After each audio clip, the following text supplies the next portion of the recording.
aujourd'hui, c'est pour présenter mes condoléances au nom de l'État à la famille de Thomas Perotto ainsi qu'à tous ses proches et à ses amis.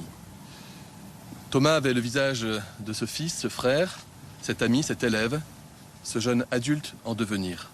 Certains diraient un jeune sans histoire. Au contraire, il avait une histoire, elle était belle, c'était la nôtre. Celle d'une jeunesse française, libre, aimée, aimante. Son rapport aux autres était sain.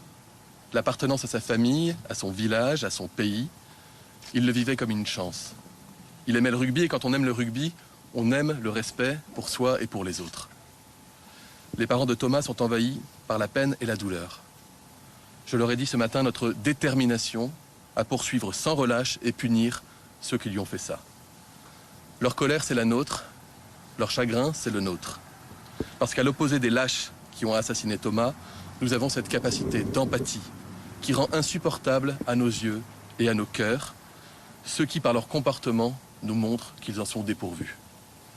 Ce n'est pas parce que Thomas était là, à cette fête de village, sur ce parking, qu'il a été poignardé. C'est parce qu'il y avait, sur ce parking, des hommes qui étaient prêts à le tuer. Ce n'est pas une bagarre qui a mal tourné, ce sont des personnes qui ont agressé gratuitement d'autres personnes qui étaient venues pour se retrouver. Je voudrais dire le soutien absolu et sans aucune réserve de l'État à l'ensemble des victimes de ce drame.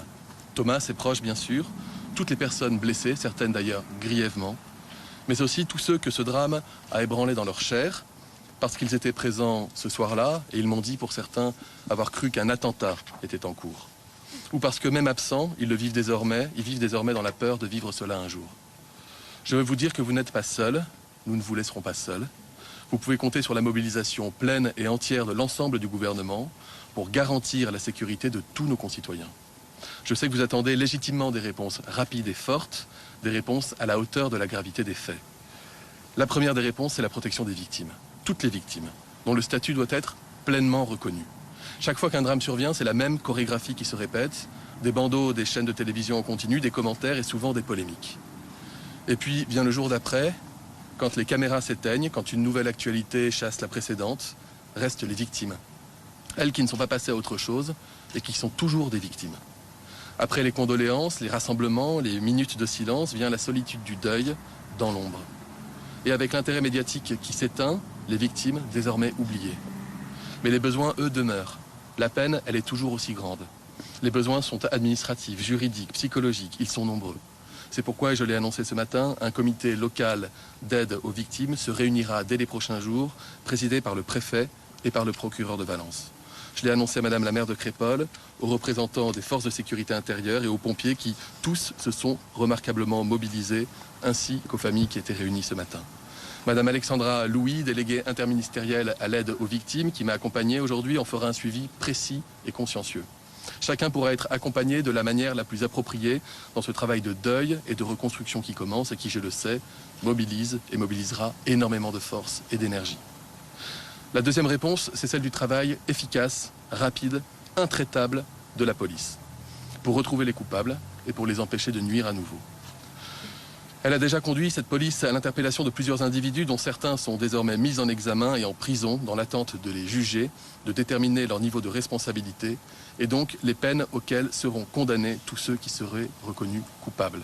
Je le dis, l'auteur du coup mortel risque désormais la prison à perpétuité puisque le procureur a retenu le motif de meurtre en bande, de crime en bande organisée, meurtre en bande organisée. La troisième réponse, tout aussi indispensable, c'est celle de la justice. La justice en toute indépendance, et je remercie monsieur le procureur qui était à mes côtés ce matin, qui a pu répondre aux questions nombreuses des habitants. Cette justice, elle apportera des réponses et elle prononcera des sanctions. Aucun détail, aucun mobile, aucune circonstance aggravante, s'il y en a, ne sera écartée. Je salue l'action du procureur, je le dis et je le réaffirme, c'est à la justice de rendre justice et pas aux Français eux-mêmes et entre eux.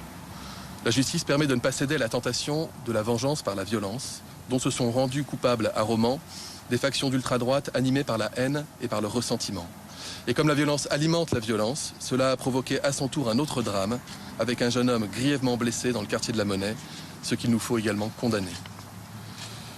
À la violence, on ne répond pas par la violence, on répond par la justice.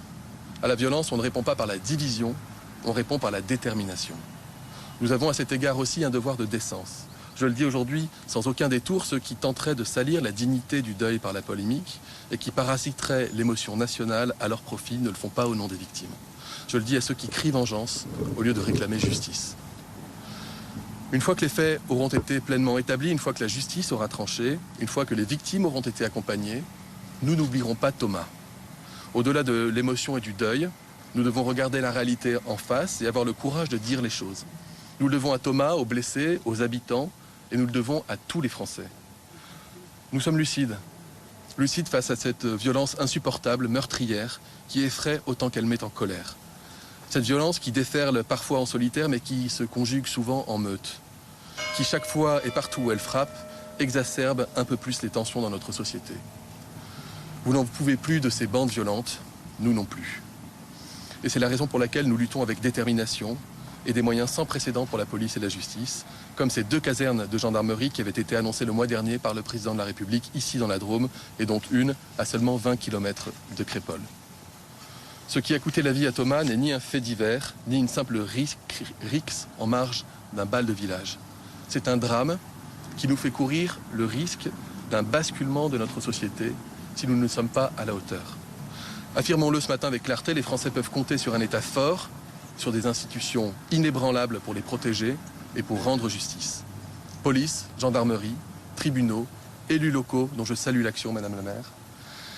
À tous les niveaux, dans tous les territoires, le droit s'érige en rempart absolu. C'est grâce à lui et par lui que justice sera rendue pour Thomas. L'ordre républicain ne tolérera ni conditions ni contestation. Il est le garant de notre démocratie, de nos libertés, de notre existence en tant que nation. Nous devons avoir le courage de sanctionner, de combattre la violence partout où elle se trouve, avec la plus grande fermeté, pour sauver ce que nous sommes, des femmes, des hommes libres, dans un pays libre. Je vous remercie.